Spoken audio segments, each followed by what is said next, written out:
বেগম খালেদা জিয়ার রুহের মাগফিরাত কামনা করে টঙ্গী ৪৭ নং ওয়ার্ডে মিলাদুদ্দোয়ার মাহফিল বক্তব্য রাখছেন জনাব আরিফ হাওলাদার।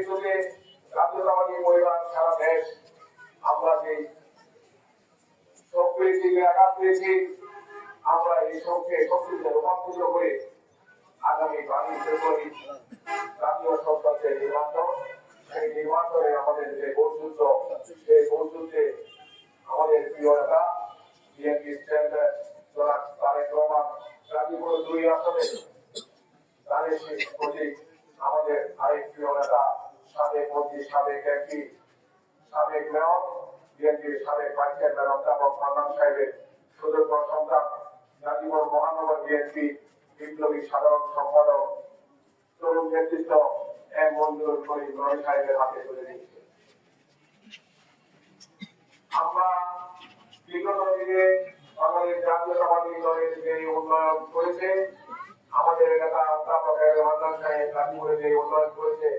সেই উন্নয়নের ধারাবাহিকতা অব্যাহত রাখার জন্য আমরা এম এ মঞ্জুরুল করিম রনি সাহেবকে মাধ্যমে আমাদের নেতা তারেক রহমানের হাতে তাদের সৃষ্টি উপহার দিতে চাই আপনাদের মাধ্যমে। এই জন্য আমরা আপনাদের সকলের কাছে মঞ্জুরুল করিম রনি সাহেবের জন্য দোয়া চাই। উনি যদি আপনাদের মাধ্যমে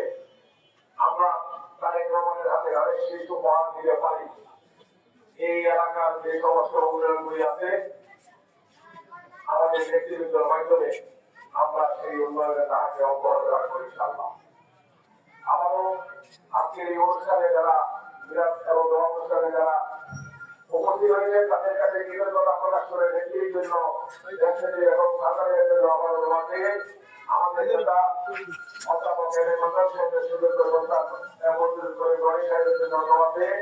আমাদের আদর্শের জন্য স্বাধীনতার ঘোষক শহীদ রাষ্ট্রপতি জিয়াউর রহমানের জন্য দোয়া পেয়ে এবং ব্রিটিশ বিরোধী আন্দোলন সংগ্রাম করতে গিয়ে যে সমস্ত ভাইরা শহীদ হয়েছেন তাদের জন্য আজকে এই অনুষ্ঠানে দোয়া চাই। কি পরিমাণ করেছেন আমাদের যদি কোনো আশীর্বাদ করবেন এবং তার একটি ভালো কাজ করছেন আপনার যারা আমাদের আকর্ষণ করছি আন্দোলন সংগ্রামে আন্দোলন করছেন আপোষ করে দেয় ঠিক যাবে হিসেবে তাকে বিদেশে করছে বিদেশি সরকার আকর্ষণ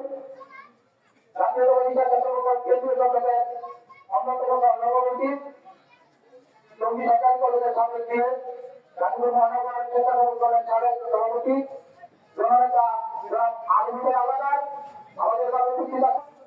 আমরা তার মাতৃ ভাইয়া দিলাম। আজকে আমাদেরকে কাটিয়ে 29 তারিখে চলে গেছেন, তাদের তার সম্বন্ধে কি বলবে? আমি আমার দেখাতে আমাদের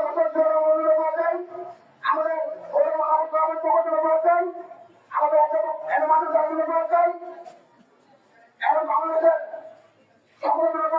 এবং আগামী রাষ্ট্রের তারেক রহমান আমাদের দেশকে সুসংগঠিত করে আমাদের দেশকে পরিচালনা করতে পারে এবং আগামীতে প্রধানমন্ত্রী হয়ে সে সেই তিনটি আমাদের শ্রমিকার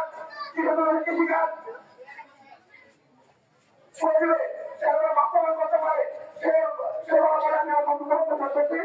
আসসালামু আলাইকুম।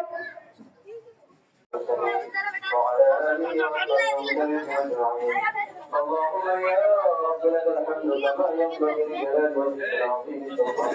ربنا آتنا في الدنيا حسنة وفي الآخرة حسنة وقنا عذاب النار رب ارحمهما كما ربياني صغيرا رب ارحمهما كما ربياني صغيرا رب ارحمهما